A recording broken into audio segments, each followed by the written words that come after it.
नमस्ते दोस्तों, कैसे हैं आप सभी लोग।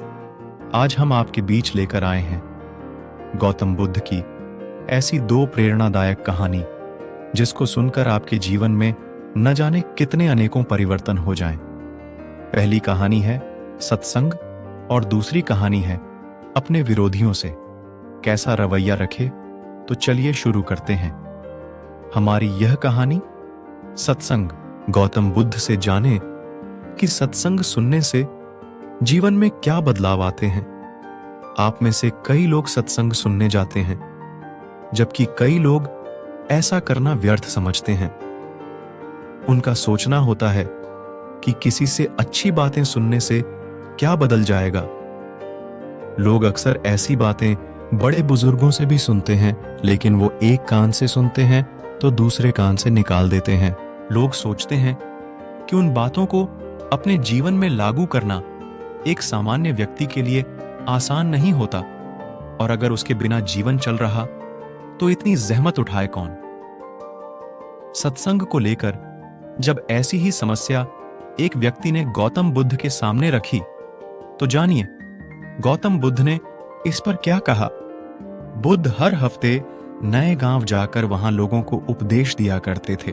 सभी लोग बुद्ध के उपदेश से बहुत प्रभावित होते। बुद्ध के उपदेश को सुनकर गलत मार्ग पर चलने वाला व्यक्ति सही मार्ग पर चलने लगता था। एक दिन एक नए गांव में बुद्ध उपदेश देने पहुंचे। उपदेश सुनने के लिए भक्तों की भारी भीड़ मौजूद हुई। उन्हीं भक्तों में एक भक्त ऐसा भी था जो भीड़ कम होने का इंतजार कर रहा था। फिर जैसे ही भीड़ कुछ कम हुई, वह बुद्ध के पास गया और बुद्ध के सामने उसने अपना संशय रखा। उसने बुद्ध से कहा, गुरुजी, आप 3 दिनों से लगातार उपदेश दे रहे हैं। 3 दिनों से मैं भी लगातार आपका उपदेश सुनने आ रहा हूं, पर फिर भी मेरे मन में एक उलझन है। बुद्ध ने बोला, तुम बेफिक्र होकर पूछो कि तुम्हारे मन में क्या उलझन चल रही है। वह व्यक्ति बोला, गुरुजी, आप जब भी उपदेश देते हैं तो मेरा मन एकदम से प्रफुल्लित हो उठता है। मैं खुद को ऊर्जावान महसूस करता हूं, लेकिन जैसे ही मैं अपने घर में प्रवेश करता हूं तो ऐसा लगता है कि जैसे वह सकारात्मक ऊर्जा कहीं गायब हो गई है। मैं अपने घर पर उन नियमों का पालन नहीं कर पाता जो मुझे करनी चाहिए।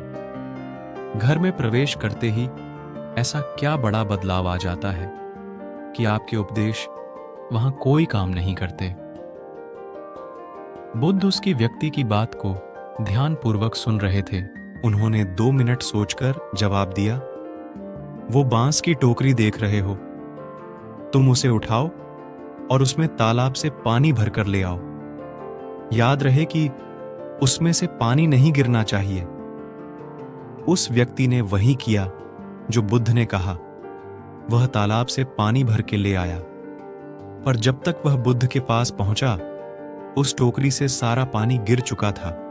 बुद्ध ने उसे प्यार से कहा, कोई नहीं, तुम आज पानी लाने में असफल हुए, पर यह मेरा वादा है कि आने वाले समय में तुम निश्चित ही इस टोकरी में पानी भर सकोगे। वह आदमी अब हर रोज ऐसा करता पर सफल नहीं हो पाता। एक दिन उस आदमी ने बुद्ध से कहा कि टोकरी में तो आज तक पानी भर नहीं पा रहा है। बुद्ध ने इस पर जवाब दिया, वत्स, तुम पहले अच्छे से देखो कि टोकरी को देखकर तुम्हें क्या फर्क नजर आ रहा है। उस व्यक्ति ने टोकरी का अच्छे से निरीक्षण किया और कहा, एक फर्क जरूर नजर आया है। पहले टोकरी के तल में मिट्टी जमा होती थी, अब वह साफ दिखाई देती है, कोई गंदगी नहीं दिखाई देती है, और इसके छेद पहले जितने बड़े नहीं रह गए, वे बहुत छोटे हो गए हैं। तब बुद्ध ने उसे समझाया, यदि इसी तरह इसमें पानी निरंतर डालते रहोगे तो कुछ ही दिनों में ये छेद फूलकर बंद हो जाएंगे और टोकरी में पानी भर पाओगे।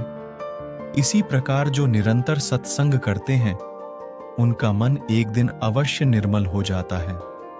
अवगुणों के छिद्र भरने लगते हैं और गुणों का जल भरने लगता है। अब उस व्यक्ति को सत्संग का असली महत्व समझ आ चुका था। बुद्ध की यह कहानी साधारण लग सकती है, लेकिन इसमें जीवन की एक बड़ी सीख छिपी है जिसे हम अक्सर नजरअंदाज करके चलते हैं, जबकि यह हमारे जीवन को बड़े स्तर पर प्रभावित करता है। वह सीख है अच्छी संगति रखना, अच्छी सोच और अच्छे लोगों के संपर्क में रहना। आपने वो दोहा सुना होगा, संगति से गुण होत है, संगति से गुण जात। बुद्ध भी अपने शिष्य को टोकरी के माध्यम से यही समझाते हैं कि अगर हम अच्छी संगति में होते हैं तो वह निरंतर हमारी बुद्धि और आदतों से भ्रम और कुव्यसनों की धूल हटाता रहता है, और इस प्रकार हम एक दिन अपनी अयोग्यताओं को पीछे छोड़कर कब योग्य बन जाते हैं, हमें पता भी नहीं चलता। इसलिए अगर बिना किसी विशेष मेहनत के अपनी कमियों को दूर करना हो, अच्छी संगति बनानी चाहिए और बुरी सोच, बुरी संगति से दूर रहना चाहिए। अपने विरोधी से कैसा रवैया रखें। एक दिन बुद्ध एक घर के बाहर भीख मांगने पहुंचे। जैसे ही उसने दरवाजा खटखटाया, किसी महिला ने आकर खोला और बुद्ध को देखकर बोलने लगी, यह क्या, यह भिखारी सुबह कहां से आया? इतना बोलकर तुरंत दरवाजा बंद कर दिया, और उस महिला का एक पड़ोसी दूर से इस तमाशे को देख रहा था। वह भी बुद्ध का विरोधी था। स्वाभाविक रूप से उसे यह देखकर कुछ ज्यादा ही मजा आता था, इसलिए उसने भी बोला, बहुत बढ़िया। अगले दिन बुद्ध ने फिर उसी दरवाजे पर दस्तक दी। इस बार बुद्ध को देखकर महिला फिर से गुस्सा हो गई और बुद्ध पर कचरा फेंक दिया, और उस महिला का वही पड़ोसी आज भी तमाशा देख रहा था। स्वाभाविक रूप से बुद्ध का ऐसा अपमान देखकर वह बहुत प्रसन्न हुआ। इतना ही नहीं, बुद्ध की हालत देखकर वह जोर जोर से हंसने लगा। तीसरे दिन बुद्ध फिर उसी द्वार के सामने खड़े हो गए, लेकिन आज वह आदमी बुद्ध को फिर से देखकर आश्चर्यचकित रह गया। इससे पहले कि बुद्ध दरवाजा खटखटाए, उन्होंने बुद्ध को रोका और कहा, मैं एक ब्राह्मण हूं और मुझे हिंदू धर्म ग्रंथों के खिलाफ आपका बोलना बिल्कुल भी पसंद नहीं है, इसलिए मैं आपका कट्टर विरोधी हूं। तो आपका अपमान देखकर मुझे खुशी होती है, लेकिन आज इस दरवाजे पर तीसरी बार खड़ा होना मुझे फिर से हैरान कर देने वाला है। मैं आपसे पूछना चाहता हूं कि आप आज फिर यहां भीख मांगने क्यों आए, जबकि यह महिला 2 दिनों से आपका अपमान कर रही है। बुद्ध ने मुस्कुराते हुए कहा, यह आश्चर्य करने की बात नहीं है। आप चकित हैं क्योंकि आपको मानव मनोविज्ञान का कोई अनुभव नहीं है। किसी का अपमान करना या किसी पर कूड़ा फेंकना भी कुछ देना होता है। हर अपाकर्षण आकर्षण का ही एक रूप है। कल अगर किसी इंसान ने कचरा दिया होगा तो एक दिन वह खाना भी देगा। हालांकि वह व्यक्ति बुद्ध की इस बात से संतुष्ट नहीं था, फिर भी उसने मौन रहना जरूरी समझा। शायद वह यह सोच रहा होगा कि दरवाजा खटखटाओ, फिर देखते हैं। बुद्ध ने फिर से दरवाजा खटखटाया। संयोग से उसी स्त्री ने आज फिर दरवाजा खोला, और आज तो बुद्ध के सामने उसका क्रोध 7वें आसमान पर पहुंच गया, और सही में उसे मारने के लिए हाथ में झाड़ू ले लिया। उन्होंने झाड़ू उठाया तो जरूर, लेकिन बुद्ध के शांत चेहरे पर रही मुस्कान देखकर दूरी बनाए रखी। वह चाहकर भी बुद्ध पर वार नहीं कर सकी। वह बुद्ध के चेहरे पर रही शुद्ध मुस्कान से इतनी प्रभावित हो गई कि उसने झाड़ू फेंक दी और तुरंत अंदर भाग गई और बुद्ध को देने के लिए रोटी ले आई। बुद्ध ने उस महिला को ऐसे धन्यवाद दिया कि वह महिला बुद्ध के चरणों में गिर गई और माफी मांगने के साथ रो पड़ी।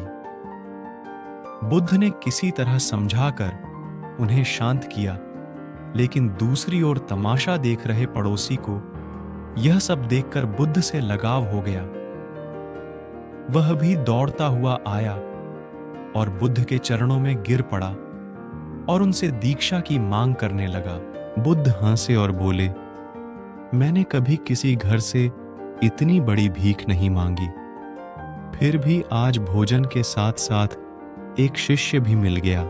इस कहानी से यह मालूम पड़ता है कि सकारात्मकता और झुकाव ही इंसान के सभी रोगों की दवा है। जिस वजह से सांसारिक और सन्यासी के प्रति नफरत और प्रेम में जरा सा भी अंतर नहीं है, क्योंकि मन के स्तर पर प्रेम और सांसारिक सन्यासी के बीच नफरत की लेन देन होने में थोड़ी सी भी देर नहीं लगती। मन तभी शांत और स्थिर रह पाता है जब वह सभी तरह के लेन देन से ऊपर उठ जाए। इसलिए मिटा दें नफरत के बीज, बस दिल में सिर्फ माफ करने और प्रेम से भरी भावना रखें। आप हमेशा सुखी जीवन बिताएंगे। आपको हमारी यह गौतम बुद्ध की कहानी कैसी लगी, हमें कमेंट करके जरूर बताएं। और ऐसे ही मोटिवेशनल स्टोरी सुनने के लिए हमारे चैनल को सब्सक्राइब करना ना भूलें और कमेंट पर नमो बुद्धाय जरूर लिखें। मिलते हैं और ऐसे ही मोटिवेशनल स्टोरी के साथ, तब तक के लिए धन्यवाद।